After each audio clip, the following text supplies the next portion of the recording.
In the arsenal of isolation, some undersold weapons are the elliptical and the rectangular marquee tools. I'm going to show you how those can be used for masking and isolation. Now, they're not really useful for very fine, intricate masking, and they're not great for selecting around an object, but they are really useful for making shapes, very precise shapes, and some very interesting ones, as we'll see. So go up here and grab your elliptical marquee tool or rectangular marquee tool. Same principle applies to both. So what I teach you on one will work on the other. They have the same kind of settings and the same options as well. So we're going to have new selection checked up here. No feathering, anti-alias is checked, style is normal. When we click and drag inside of our canvas, you'll notice we get an ellipse. I'm going to drag it out to somewhere where I think it looks cool, and I'm going to click on the Add Layer Mask.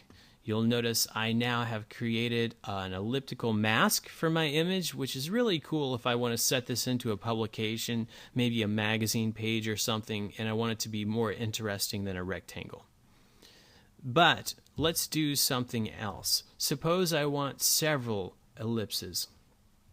I can click and drag one, and then I can go up here to Add to Selection and continue to drag more. That's really useful if you want to create some interesting shapes.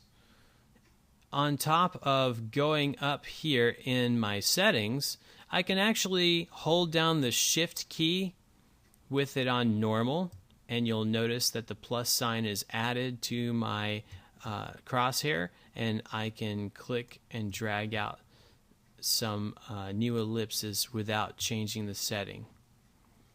Alright, now I have an interesting shape.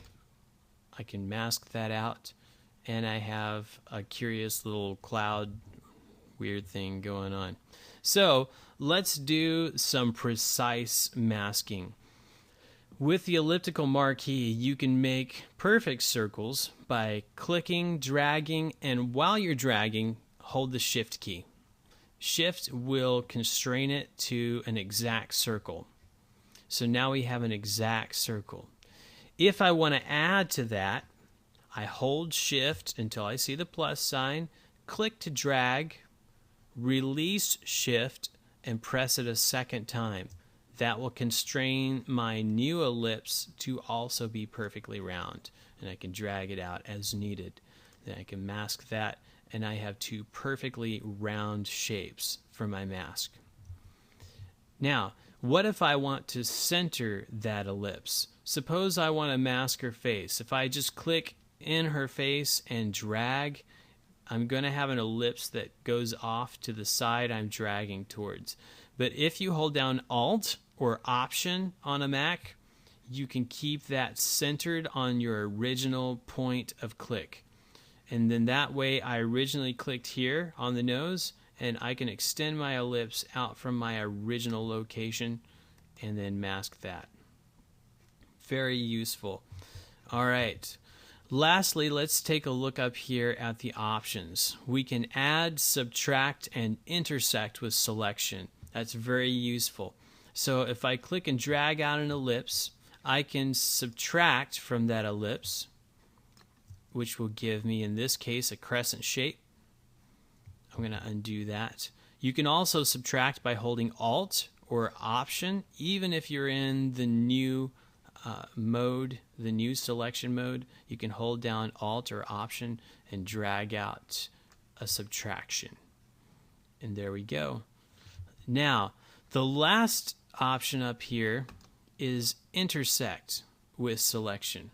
This will actually generate some very interesting shapes, because as you drag and create this new selection, if you overlap an existing selection and release, the result is the combination of the two selections. Very important. It doesn't actually select everything you just clicked and dragged over.